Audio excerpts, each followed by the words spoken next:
Hello everyone. We are so thankful for this evening. God has given us another chance to share the word of God. I pray, then we begin. Our Father, we thank you for this evening. You are always with us and you want to bless our hearts. So through the word of God we can gain everything we need. But most of the time we face the disturbances from the devil.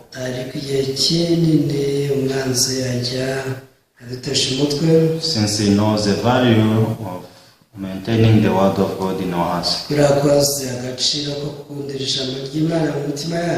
So Father, we ask you, the Holy Spirit, to work for us,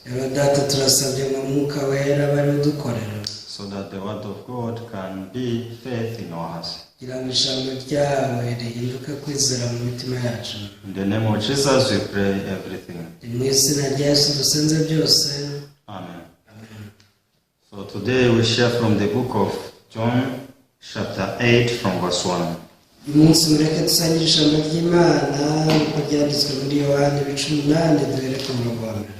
John chapter 8 from verse 1. Read. But Jesus went to the Mount of Olives. Now early in the morning he came again in the temple, and all the people came to him, and he sat down and taught them.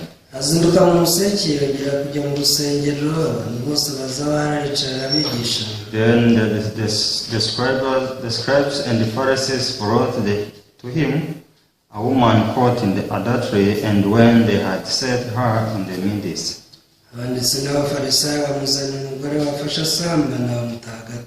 they said to him, Teacher, this woman was caught in the adultery in the very act. Now Moses in the law commanded us that such should be stoned, but what should you say?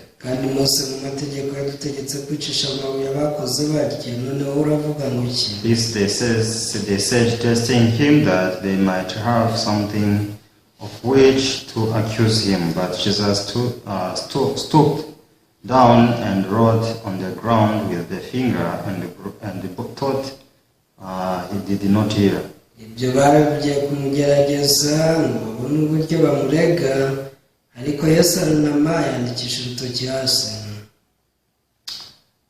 So when they continued asking him, he raised himself up and said to them, He who is without sin among you, let him throw a stone at her first.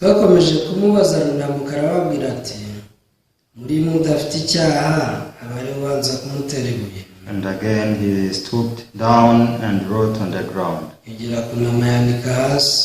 Then those who had it, being convicted by their conscience, went out one by one, beginning with the oldest, even to the last. And Jesus was left alone, and the woman standing in the midst.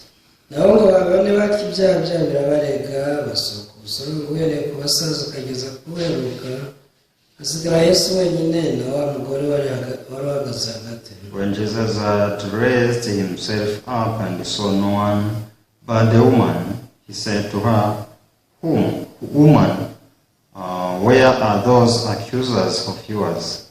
Has no one condemned you?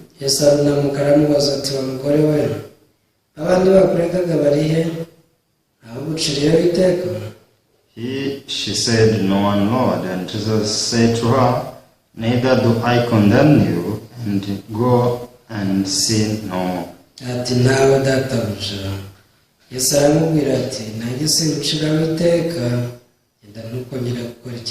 Then Jesus spoke to them again, saying, I am the light of the world. He who follows me shall not walk in the darkness, but have the light of life. Yesu yongera kubabwira ati, Ni jye mucyo w'isi, umurikira ntazagenda mu mwijima na hato, ahubwo azaba afite umucyo w'ubugingo. Yes, we have read from verse 1 up to verse 12. dusomye kugeza ku murongo wa 12. When we read the Bible, we can see many different parables of Jesus. iyo dusomye bibiliya tubona imigani myinshi Yesu yaciye. But all the parables, Jesus spoke to them so that he can clearly explain the heart of God.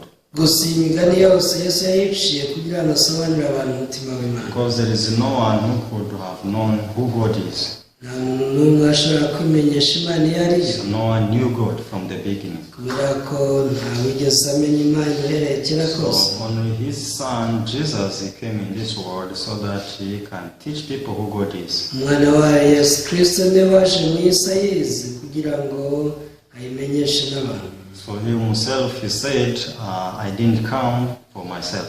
yaravuze ati sinaje ku bwanjye. I don't speak my own words. nibyo mvuga si amagambo yanjye. So I speak everything from my Father. ibintu byose mvuga nibyo nabahawe na data kuvuga. Even everything he performed was from God.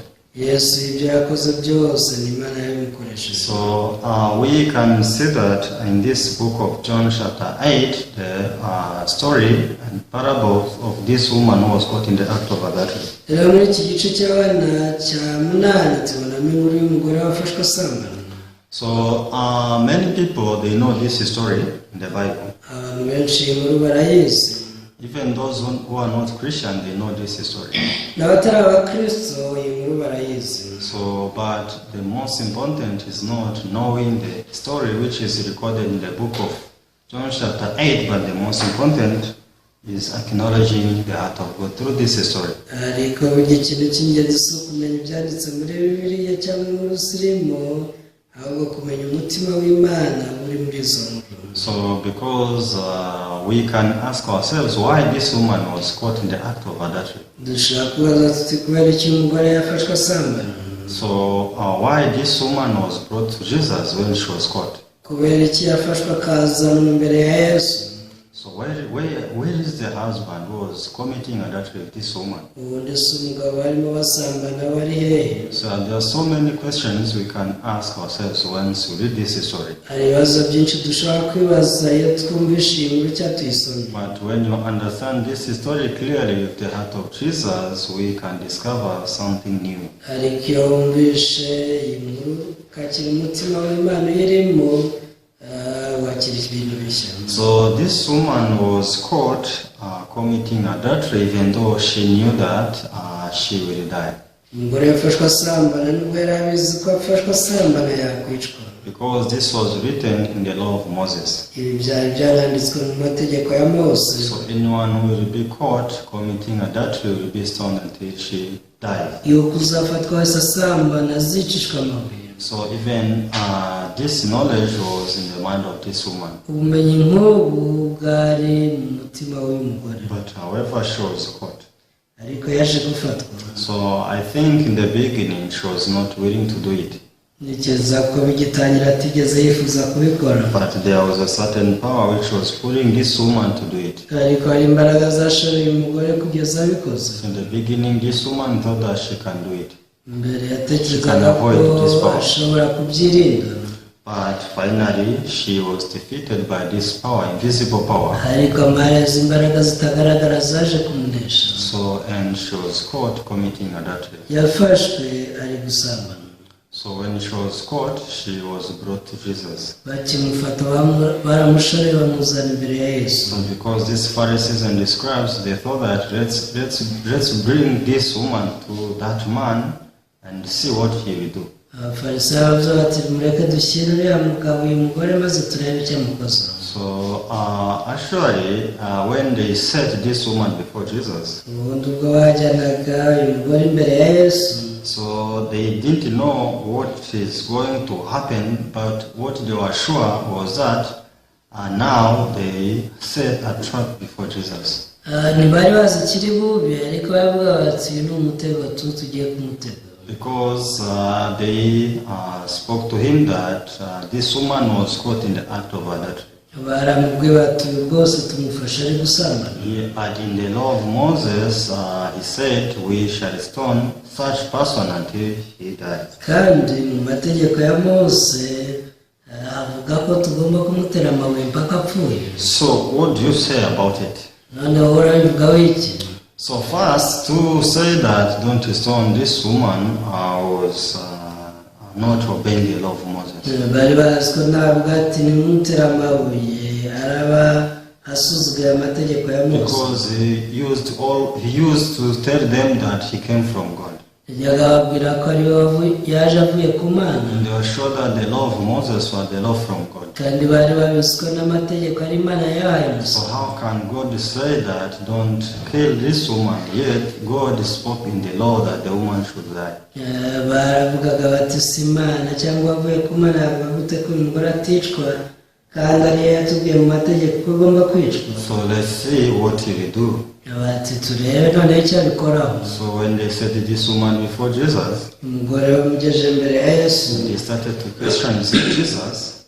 batangiye kumuhata ibibazo. So Jesus stooped down. Yesu yatangiye kwandika hasi. When he was writing down with his finger, yandikishaga urutoki hasi. they kept on urging him, they kept on asking him, bakomeje kumuhatiriza bamubaza, tell us, tubwire, what do you say? ese wowe uravugaho iki? I want to know your conclusion about it. turashaka kumenya rwose umwanzuro uduha. Do we stone at her? ese koko tumutera amabuye Do apfa we release her and go? cyangwa se turamureka agende? You always say that you come from God. avuga ko wavuye ku Mana.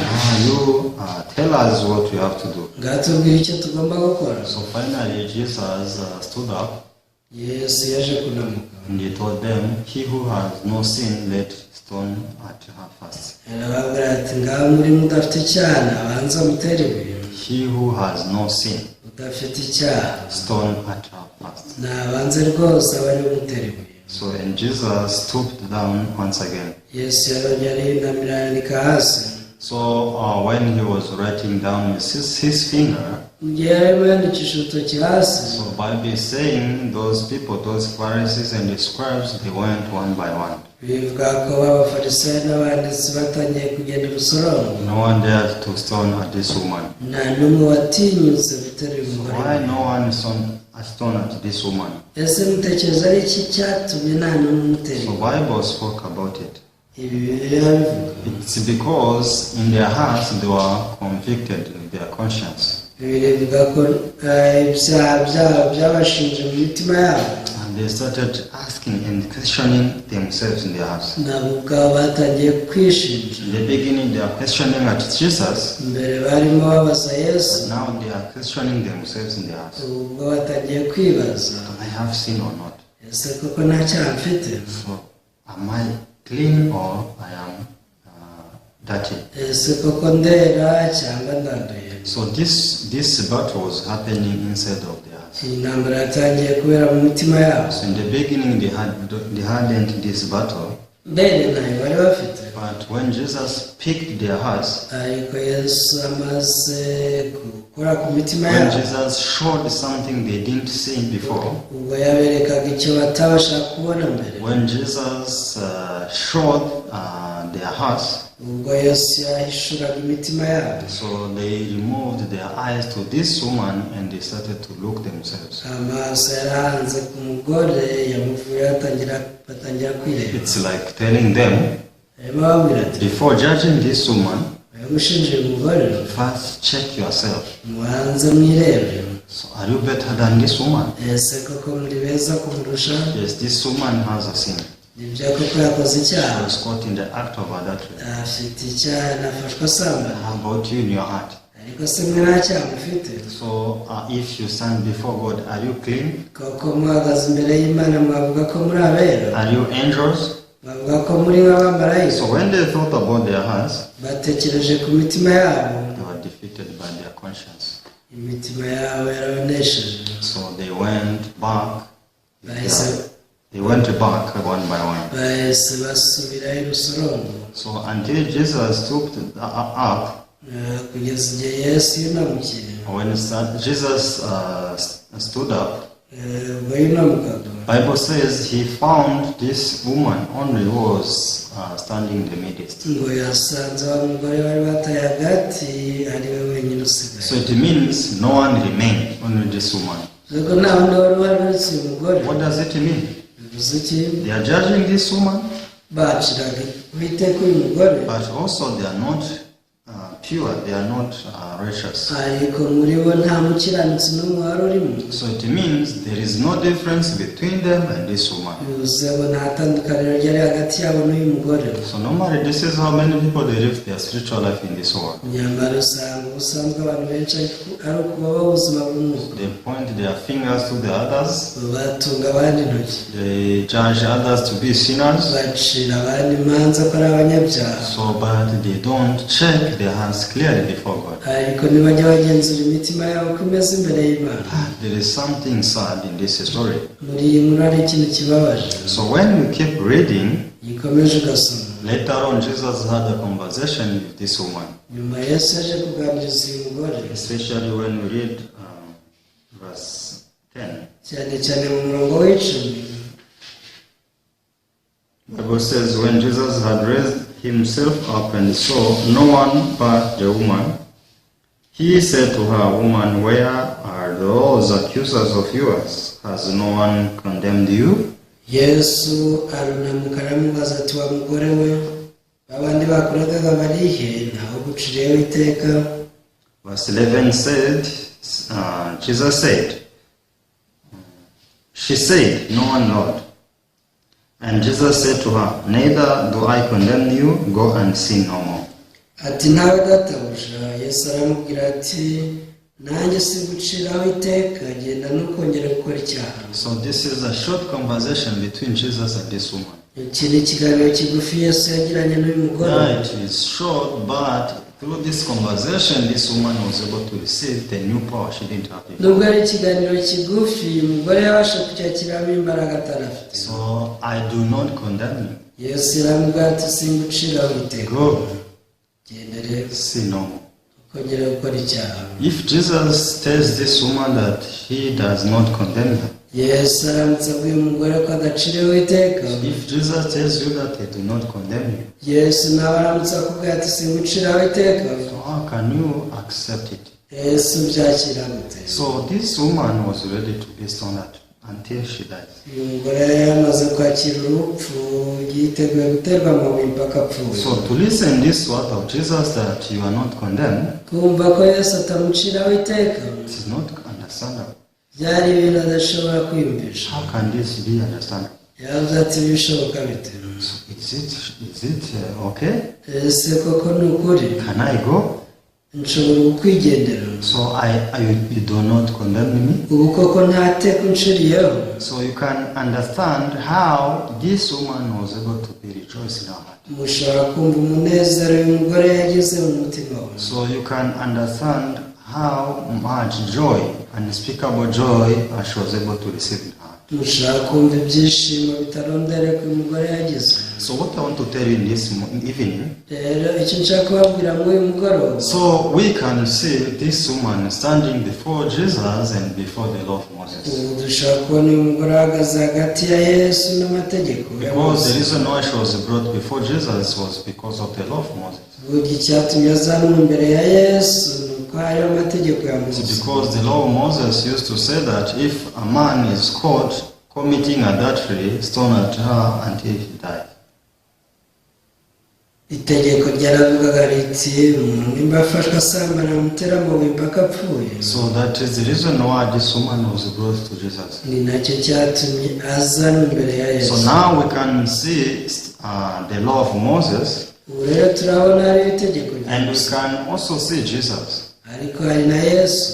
So when she was standing before Jesus, ubwo yari ahagaze imbere ya Yesu, she was no longer be stoned anymore. ntabwo yongeye guterwa amabuye. No one dared to stone at this woman. nta n'umuntu n'umwe watinyutse kumutera So ibuye. let's ask ourselves why this woman was not stoned. Reka twibaze ni iki cyatumye ubundi uyu mugore adaterwa amabuye. Even though this law was saying so. Nubwo itegeko ariko ryavuga. Because this law was telling her, you are that woman. Iri tegeko ryangwa yatubona umugore You are so evil. umuntu mubi. So you will be killed. Uricwa. You are so smelling, you are disgusting. Uri umugore rwose kandi uteye ishozi. So this is what the law was telling this woman. Ibi ni iby'itegeko ryabwiraga uyu mugore. So but when she stood before Jesus, ariko ahagaze imbere ya Yesu, Jesus spoke differently from the law of Moses. Yesu yamubwiye ibitandukanye n'amategeko ya Musa. Is Jesus different from the law of Moses? Ese koko Yesu atandukanye n'amategeko ya Musa? Is Jesus coming to fight against the law of Moses? Ese Yesu yaba yaraje kurwanya amategeko ya Mose? No way. Oya. So because what the law did, it was its work. Umurimo wakozwe n'amategeko uwo nguwo wari uhagije. So it was just bringing this woman to Jesus. Kwari gufata uyu mugore akamuzana mpaka imbere ya Yesu. Why the law is bringing the woman to Jesus? Ese kuki itegeko rizanye uyu mugore imbere ya Yesu? Was because this dirty and evil woman was not supposed to be justified by the law, but Jesus. Birako uyu mugore mubi wanduye uhindanye ntabwo byashoboka ko atsindishirizwa n'amategeko, ahubwo Yesu niwe wenyine ashobora kumutsindishiriza. So people who go to the hospital, they are not normal people, healthy people. Abajya kwa muganga si abafite amagara mazima. But people who are sick, they are those who go to hospital. Abarwayi bonyine nibo bajya kwa muganga. So when people they go to the hospital, iyo abantu bagiye kwa muganga, so they expect to meet the doctor. biteze guhura na muganga. So likewise, this woman was not brought Jesus when she was okay, when she was fine. N'uyu mugore akitekereza ko nta kibazo afite, ntabwo yigeze aza imbere ya Yesu. Because Jesus was a doctor to heal the sickness of sin. Yesu yari umuganga w'ibyaha bye. So it means this woman was not brought Jesus when she was fine, when she was holy and righteous. Ubwo rero yari ameze neza, ntiyigeze aza imbere ya Yesu. But the time she was dirty, when she was in this evil image, that is when she came to Jesus. Ariko ubwo yari amaze kugera muri uyu mwanya wo kubona ko ari umuntu mubi uhindanye, amategeko yamuzanye kuri Yesu. Why? Because those sinners, they are those to be justified by Jesus. How can you discover that you are a sinner? Through the law, your evil image is being discovered. So through the law, you can be revealed your true image. Your true nature is being revealed through the law. So when you discover your nature, which is evil and dirty, that is when Jesus can help you. So Jesus is ready to heal such people. So that is the reason why this woman was able to accept the word of hope from Jesus.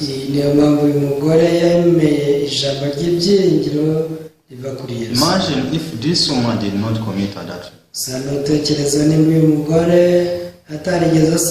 Imagine if this woman has no sin. And now Jesus is telling her that I do not condemn you. Sin no more. So what this woman is going to reply? You do not condemn me? Am I supposed to be condemned? What's wrong with me?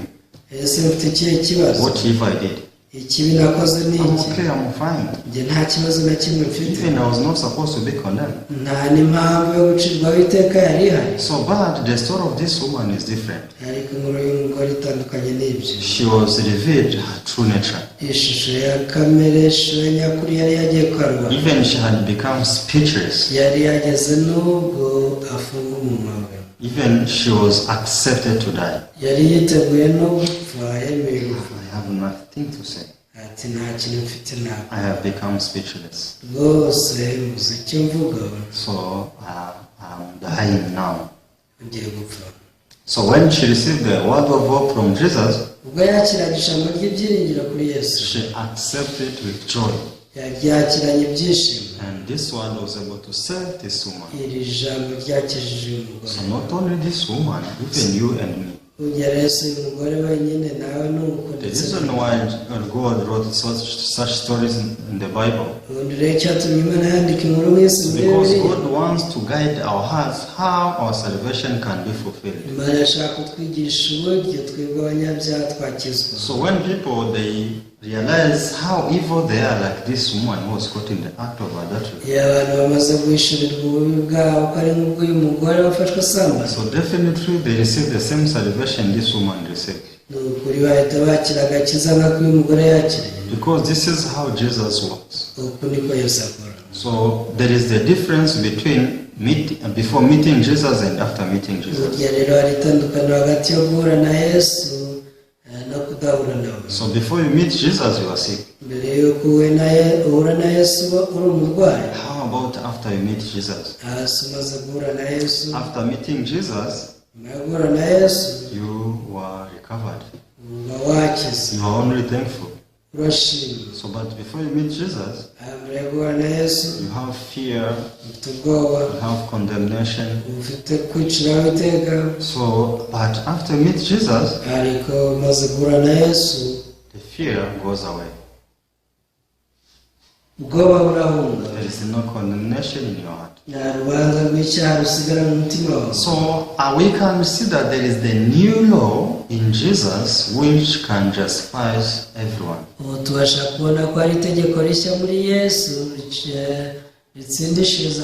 So unless the law changes,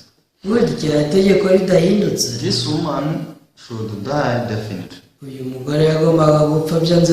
But Jesus, where Jesus was standing, in him there was a law of grace. So the law of grace conquers this law of Moses. So that is the reason why this woman was not judged by the law of Moses, but she was judged by the law of Jesus. The law of grace, the law of mercy.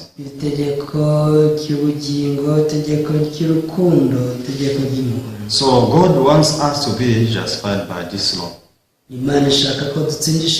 Because through the law of Moses we cannot be justified. What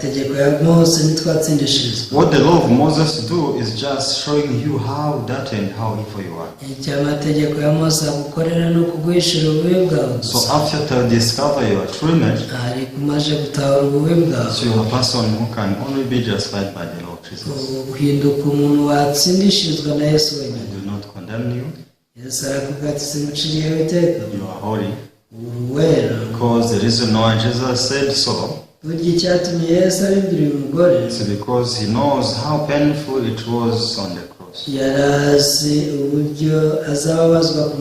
So that's why he could see that the sins of this woman was on his back. So that is the reason why in the eyes of Jesus there was no need of condemning this woman. Because of this, Jesus was going to be condemned because of the sins of this woman. So these two of them cannot be condemned at the same time. If Jesus is going to be condemned because of the sins of this woman, it means this woman is okay, is fine. So there is no condemnation upon this woman. So likewise, Jesus was condemned because of her sins. So today Jesus wants you and me to have this faith. My condemnation went upon Jesus. So it means I don't need to be condemned. So because this is the promise of Jesus, I do not condemn you. So who is condemning you?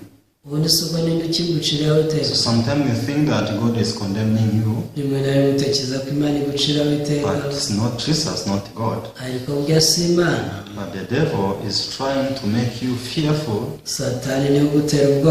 because you are not believing and trusting this promise of Jesus.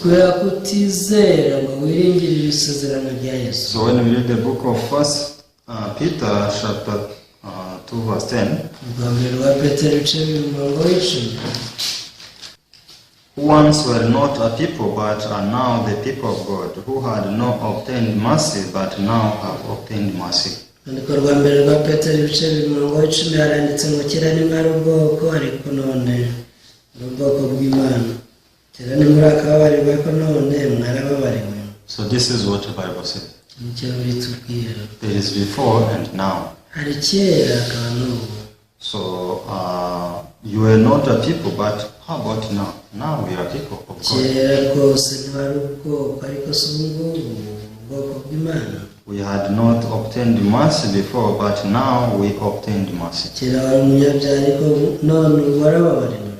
You are not the child of God before, but now you are the child of God. Mbere ntiwari umwana w'Imana, ariko uri umwana w'Imana. So before you are not righteous, but now you are righteous. Mbere ntiwari umukiranutsi, ariko uri umukiranutsi. It's before what and it's after what. Ese ni imbere y'iki cyangwa n'inyuma y'iki? So there is a difference, a big difference between before Jesus and after Jesus comes. Hari itandukaniro rinini cyane riri hagati ya mbere ya Yesu na nyuma ya Yesu. So before Jesus comes, you are a sinner. Mbere yuko Yesu akuza mu umunyabyaha. After the coming of Jesus, you are no longer a sinner. Ariko Yesu yamaze kuza n'ukiri umunyabyaha. So I hope you believe in this promise of God. Ndiringiye ko wakwizerera isezerano ry'Imana. Who once were not a people, but now the people of God. Kera rwose ntimwari ubwoko, ariko muri ubwoko bw'Imana.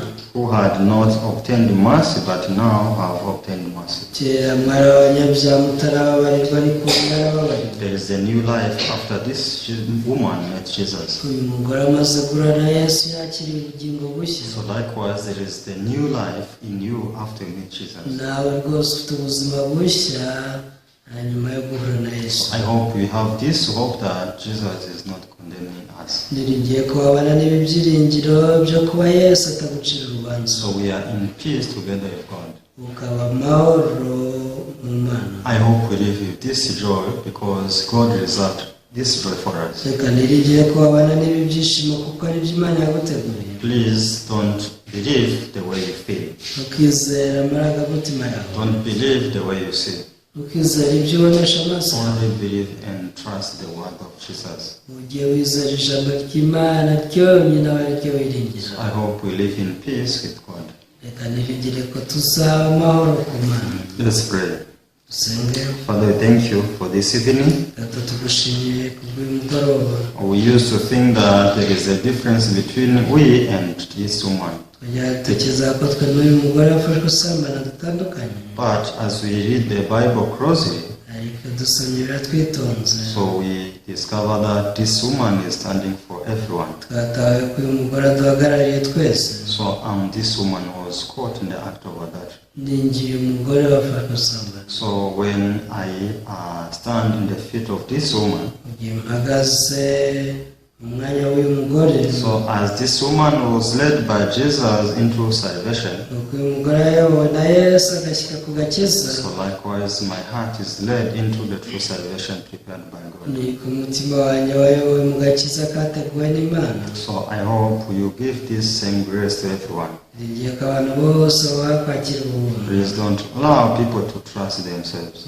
kugira abantu kwizera. Allow people to discover how evil and dirty they are through the law. ubafashe batahura ububi bwabo binyuze mu mategeko. So instead of trying to keep the law, allow them to come to Jesus so that they can be justified by faith to believe in Him. kugira ngo kuba bagerageza kubahiriza amategeko bazi imbere ya Yesu batsindishirizwe na Yesu. So only the work of the law is to make us discover how evil we are and how dirty we are, so that we can be justified by Jesus. kugira ko umurimo w'amategeko ari kuduha gutahura neza abo turi bo, uburyo twanduye, uburyo turi babi, kugira ngo dushyike kuri wowe Yesu. So we pray believing in the name of Jesus. dusenze byose twizeye izina rya Yesu. Amen. Amen. Thank you so much. See you next time. Murakoze cyane nawe utaha.